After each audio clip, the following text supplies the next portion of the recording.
역대하 19장 4절부터 11절에 있는 말씀으로 큐티인 제목은 여호사밧의 개혁입니다. 아합은 미가야 앞에서는 큰 소리치고 하나님의 말씀을 외면했으면서도 정작 두려움에 휩싸여 자기만 살겠다고 속임수를 쓰는 모습을 어제 살펴보았습니다. 그러나 하나님의 심판을 피할 수는 없었습니다. 여호사밧 또한 미가야의 예언을 들었음에도 돌이키지 않고 환경을 핑계로 상황을 합리화하면서 인간적인 방책만을 구했습니다. 그러나 아합은 일어날 가능성이 거의 없는 일로 죽게 되었죠.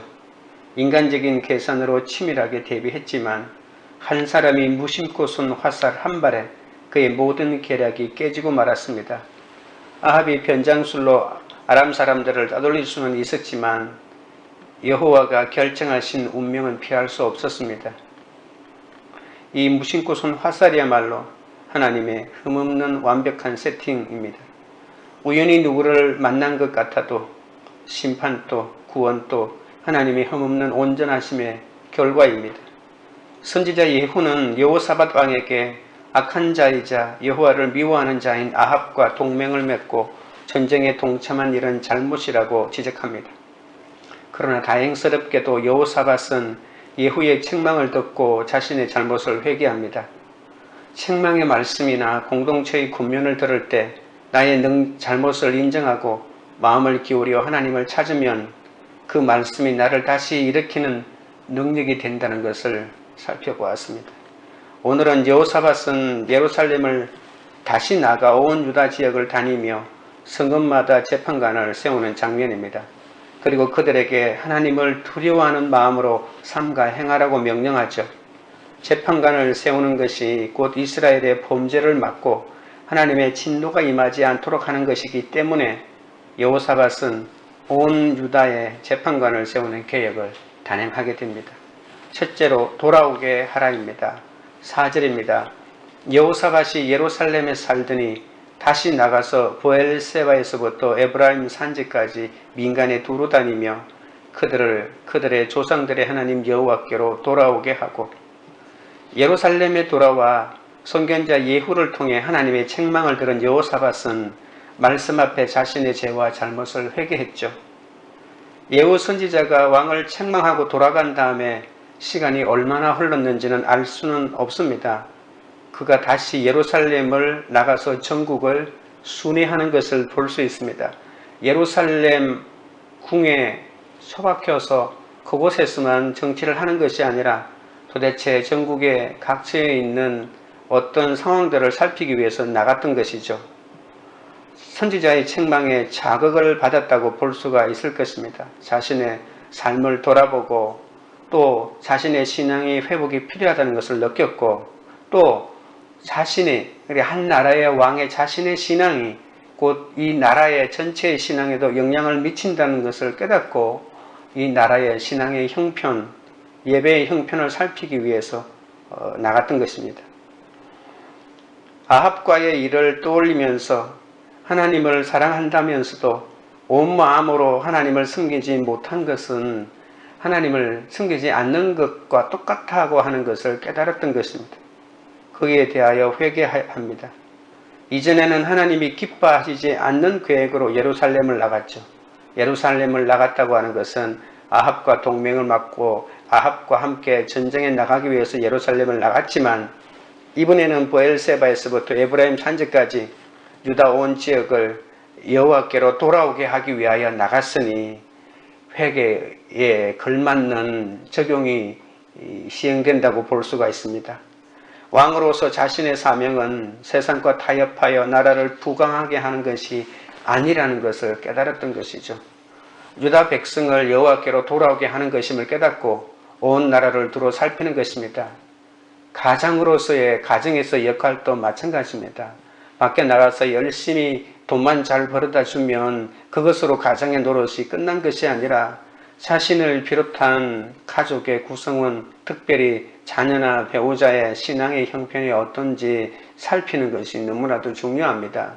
그리고 헌금을 하고 교회 예배에 단순히 나가는 것만으로도 할 일을 다 했다고 하면 큰일 나는 것이죠. 내가 어떤 삶의 가치관으로 살아가고 있는 것인지 내 자녀들에게는 나의 신앙이 어떤 눈으로 보이는지도 살펴볼 필요가 있는 것입니다. 유다의 남쪽 끝에 있었던 브엘세바에서 유다의 북쪽 국경에 있었던 에브라임 산간 지역을 두루 다니면서 백성들을 조상들의 하나님 여호와께로 돌아오게 하는 것이 그의 중요한 사명이었다는 것이죠. 여호사밧이 통치를 시작하면서 종교개혁을 단행하여 온 백성이 하나님을 사랑하게 되었는데, 세월이 지나면서 왕인 여호사밧 자신의 마음부터 나태해졌다는 것을 깨닫고 자신의 마음이 나태해진 것뿐만이 아니라 하나님을 향한 유다 백성들의 열정도 식어버렸다는 것을 알게 된 것입니다. 그래서 자신의 경험을 토대로 다시 한번 하나님을 향한 첫사랑을 회복하자는 취지의 영적 회복 운동을 시작했다고 볼 수가 있습니다. 성도는 매일 말씀으로 자신을 두루 살피고 여호와께로 향하지 않는 모습을 회개함으로 그분에게 돌이켜야 합니다. 환경이 안 돼서 그렇지 돈이 있고 기회만 있었다면 누구든지 부동산 투기로 음란으로 갈 수밖에 없는 것이 바로 우리 자신 아닙니까? 교양과 두려움이 막아서 그렇지 얼마든지 미워서 살인할 수 있는 것이 나 자신의 모습 아닙니까? 그것을 깨달을 때 심판을 피할 길이 있다는 것을 명심해야 합니다. 자기의 행동으로 하나님을 모독하기를 원하는 사람은 한 명도 없을 것입니다. 그러나 나의 사소한 행동 하나가 하나님에 대한 모독이 될 수 있다는 것을 알고 경계를 절대로 멈추지 말아야 합니다.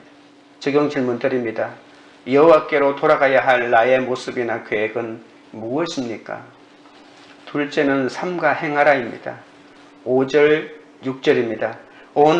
또 유다 온 나라의 견고한 성읍에 재판관을 세우되 성읍마다 있게 하고 재판관들에게 이르되 너희가 재판하는 것이 사람을 위하여 할 것인지 여호와를 위하여 할 것인지를 잘 살피라. 너희가 재판할 때에 여호와께서 너희와 함께 하심이니라. 여호사밧은 영적 각성만 추구한 것이 아니라 유다의 사법 제도도 개혁합니다.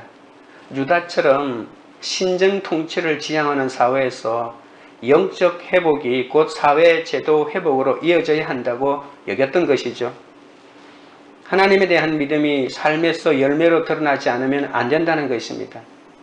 만약에 하나님에 대한 신앙이 좋은데도 재판이 잘못되어 있다면, 예를 들면 재판관이 뇌물을 받는다든지 공의로운 재판이 이루어지지 않는다면, 말씀이 삶 가운데 어떤 분쟁을 제대로 해결하지 않는다면 신앙을 잘 믿는다고 하는 것이 무슨 의미가 있겠습니까? 여호사밧은 온 나라를 돌며 성읍마다 재판관을 세웁니다. 백성의 송사를 재판해야 할 재판관들이 성읍에 없었기 때문이죠. 그러니까 말씀에 근거한 재판을 해줄 재판관이 없으니까 혼란이 계속 가중되었던 것이죠. 재판관이 없다는 것은 백성을 고통과 탄식 속에 그대로 방치했다는 것과도 같습니다. 그리고 온갖 뇌물과 그리고 권력에 손이 닿는 사람들은 늘 재판에서 이기는 그런 사회를 한번 생각해 보십시오. 재판관은 하나님을 기쁘게 하는 재판을 해야 합니다. 모든 사람에게 공평한 재판을 해야 되는 거죠. 좋은 판결은 재판받는 사람들이 수긍할 수 있어야 되지 않습니까? 그러나 여호사밧은 재판관들이 단순히 사람들이 만족하는 그런 재판이 아니라 하나님이 기뻐하시는 판결을 하라고 신신당부합니다. 사람이 아닌 여호와를 위하여 재판하라는 말이죠. 불의를 기뻐하지 않으시고 우리의 탄식을 들으시는 하나님이 우리와 함께 하시기 때문에 하나님의 말씀에 근거한 하나님이 기뻐하는 재판을 하지 않으면 이 사회는 전혀 변화된 것이 없는 것입니다. 가장 이상적인 것은 하나님이 기뻐하시고 사람이 만족하는 재판이겠지만, 사람들의 논리와 하나님이 주신 원칙이 만약에 부딪히는 일이 있다면 그때는 하나님이 주신 법을 우선시해야 한다는 그런 뜻입니다. 유다는 하나님을 경외하는 그런 나라이기 때문이죠. 7절입니다. 그런 정도인은 여호와를 두려워하는 마음으로 삼가 행하라. 우리의 하나님 여호와께서는 불의함도 없으시고 치우침도 없으시고 뇌물을 받는 일도 없으시니라 하니라. 하나님의 성품을 빗대어서 재판을 어떻게 해야 되는지 세 가지 요소를 알려주고 있죠.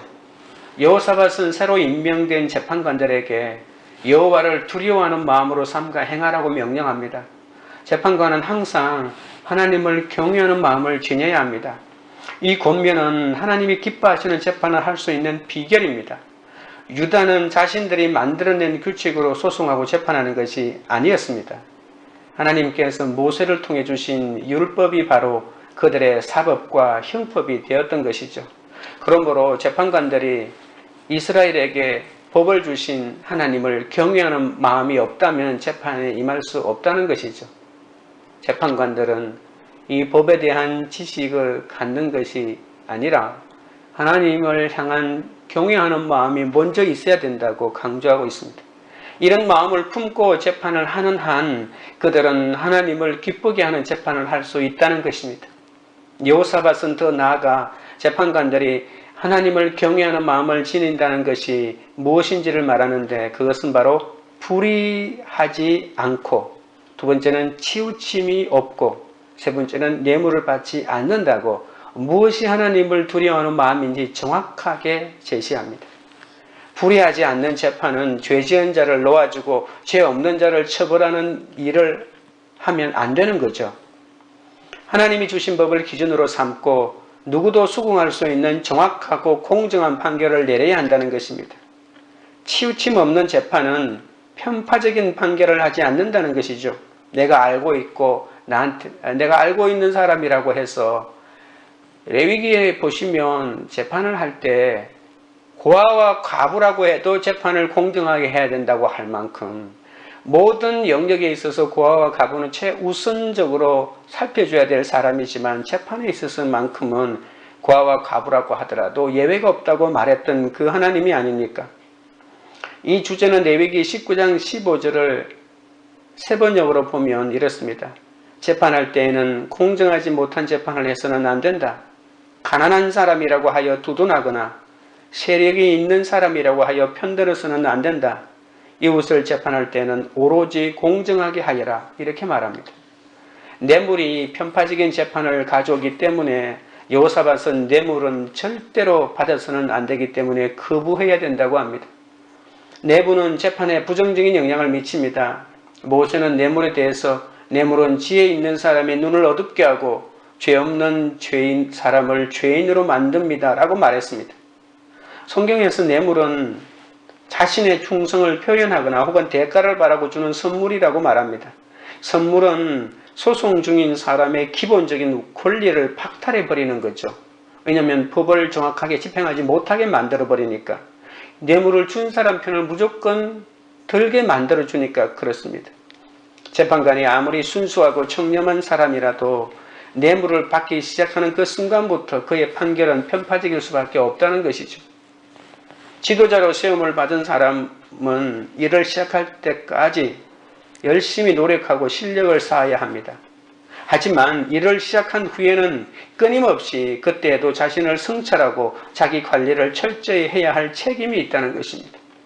재판관들은 유다 왕의 권위를 위헌받아 재판하는 것이 아니라 유다의 하나님 여호와의 재판권을 위임받아 판결하고 있기 때문에 설령 왕의 친척이나 왕의 아들을 재판한다 할지라도 공정하게 해야 한다는 뜻입니다. 하나님이 기뻐하시는 정직과 공의를 행하며 고통과 탄식 가운데 있는 이들에게 복음과 사랑을 전하는 것이 성도의 사명임을 명심해야 합니다.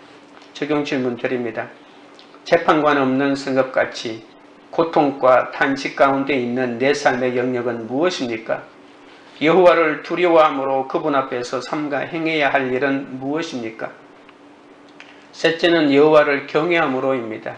8절 9절입니다. 여호사밧이 또 예루살렘에서 레위 사람들과 제사장들과 이스라엘 족장들 중에서 사람을 세워 여호와께 속한 일과 예루살렘 주민의 모든 송사를 재판하게 하고 그들에게 명령하여 이르되 너희는 진실과 성실을 다하여 여호와를 경외하라.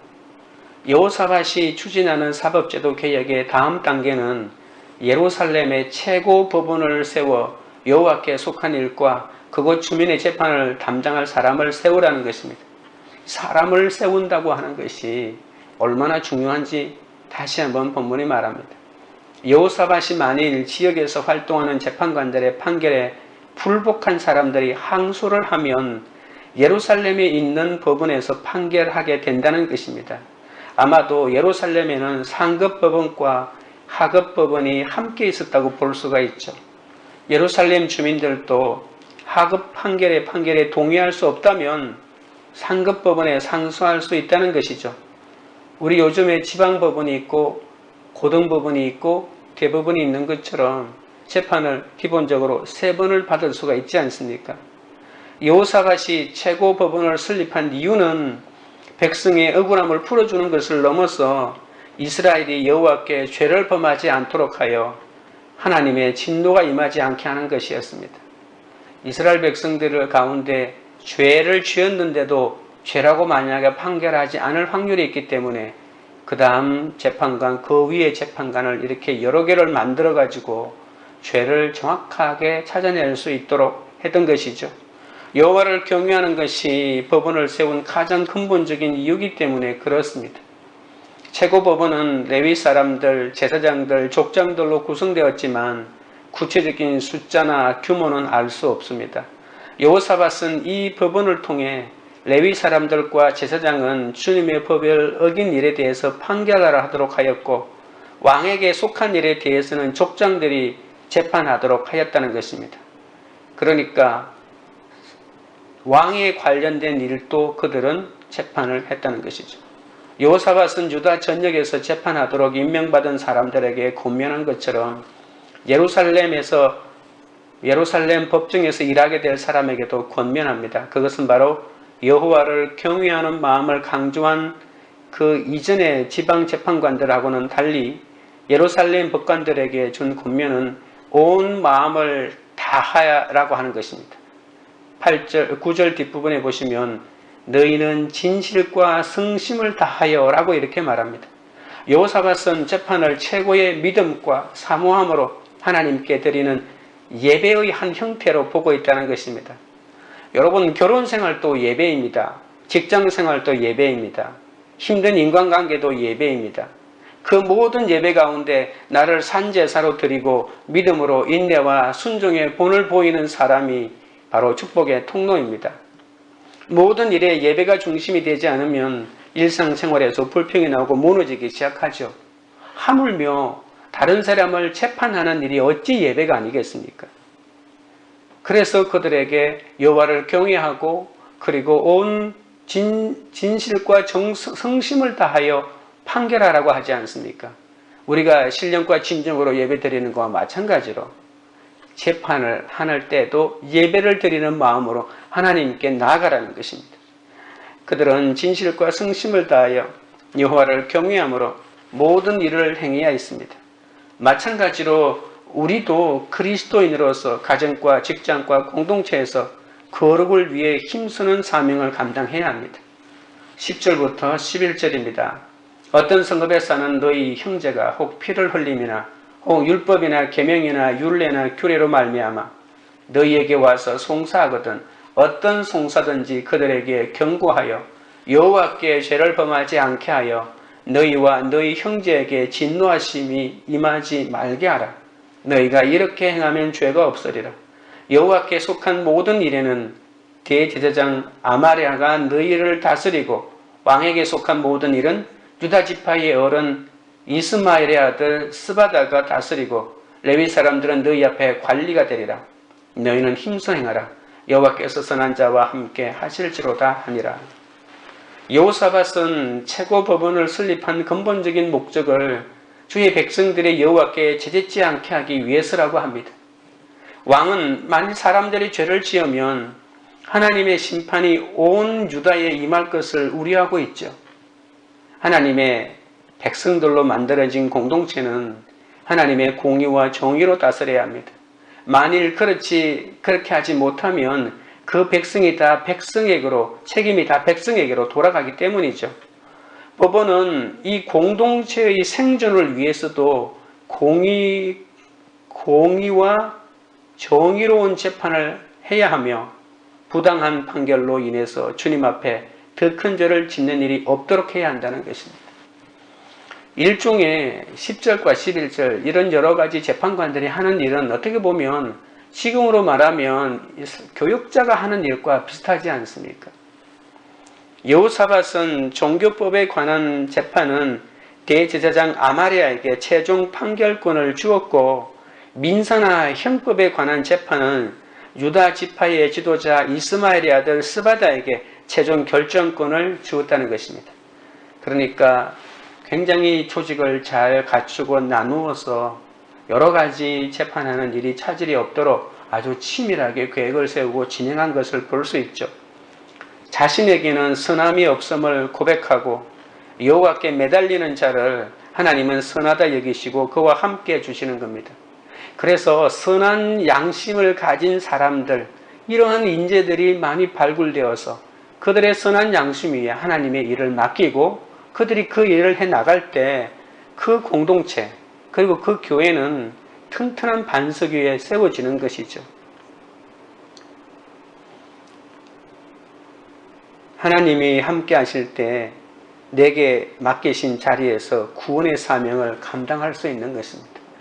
그런 위치에 역할을 맡게 되면 하나님께서 나에게 주신 귀한 사명을 감당하는 것이기 때문에 하나님이 나와 함께 해달라고 기도하고, 그리고 하나님이 함께 하실 때 자신이 맡은 일들을 감당하게 되는 거죠. 가장 큰 악은 말씀을 보지 않고 지키지 않는 것입니다. 큐티도 안 하고 성경도 안 읽고 기도도 안 하는 것은 심히 악을 행하는 일입니다. 도덕적인 죄보다 하나님의 말씀을 모르고 내 마음대로 살아가는 것이 더 큰 죄라는 것을 알아야 합니다. 하나님이 맡기신 교회 사역뿐만이 아니라 일반 직장에서도 이러한 직장의 일을 하는 것도, 직장에 관련된 사람을 대하는 것도 이 하나님이 주신 이 신앙의 마음으로 대하는 것과 같다는 것입니다. 한 사람의 구원을 위해 우리가 한 마음이 되어야 합니다. 좋은 교회는 찾아가는 것이 아니라 만들어가는 것이죠. 다른 복음이 선포되는 교회, 한 명이라도 구원받는 영혼을 늘리기 위해 온 교인이 한 마음으로 움직이는 교회가 좋은 교회입니다. 사람을 귀하게 여기는 교회가 좋은 교회 아니겠습니까? 온 세상의 인정과 존경을 받아도 예수님으로 이어지지 않는 사명은 공허한 것입니다. 가난한 사람들과 함께하는 것보다 더 위대한 사명은 오늘 내 옆에 사람을 섬기며 구원으로 인도하는 것이죠. 우울증이나 알코올 중독이나 폭력과 가출, 온갖 중독과 질병으로 힘든 가족을 내 십자가로 여기고 순종하는 것입니다. 대소변을 받아내고 무시와 조롱을 받는 비참한 환경에서도 영혼 구원을 위해 힘쓰며 사명으로 살아가는 사람이 이 세상 그 누구보다 위대한 사람 아닐까요? 적용 질문 드립니다. 가정과 일터, 교회에서 내가 감당해야 할 구원의 사명은 무엇입니까? 기도드리겠습니다. 하나님 아버지, 하나님을 향하지 않고 악한 계획으로 나아갔던 나의 걸음을 회개합니다.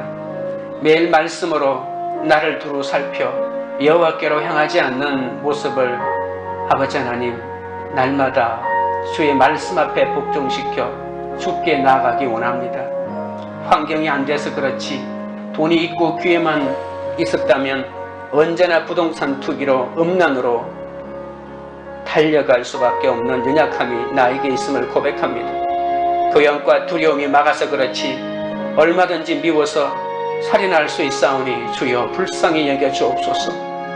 내 삶이 재판관 없는 성읍같이 고통과 탄식 가운데 있사오니 오직 여호와를 두려워함으로 하나님의 말씀 앞에 나아가게 하여 주시옵소서. 이제 세상 욕심으로 가득 찼던 걸음을 멈추고 나의 죄를 회개함으로 여호와께 돌아갑니다.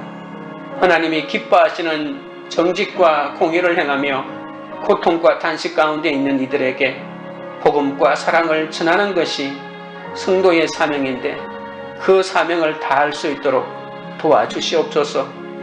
내가 먼저 하나님을 경외하는 한 사람으로 세워져서 가정과 직장과 공동체의 거룩을 위해 힘쓰는 사명을 감당하게 하옵소서. 나에게는 선함이 없음을 고백하오니 사명을 감당할 힘을 허락하여 주시고 하나님이 함께 하실 때 내게 맡기신 자리에서 구원의 사명을 감당할 수 있사오니 도와주시옵소서. 광교우리들 교회가 세상 성공이 아닌 하나님을 경외하는 마음으로 하루하루를 살아가는 공동체가 되기 원합니다. 한 사람의 구원을 위해 우리가 한 마음 한 뜻이 되게 하옵소서. 바른 복음이 선포되고 한 명이라도 구원받는 영혼을 늘리기 위해 온 교인이 한 마음으로 움직이는 그런 교회가 되게 하옵소서. 사람을 귀하게 여기는 교회가 되게 하옵소서. 오늘 예배 사람을 섬기며 구원으로 인도하는 것이 위대한 사명임을 깨닫게 하여 주옵소서. 오늘도 힘든 가족의 병을 간호하며 힘든 삶을 살아가는 한 사람 한 사람을 지켜주시고 그들을 붙잡아 주시옵소서. 예수님의 이름으로 기도드립니다. 아멘.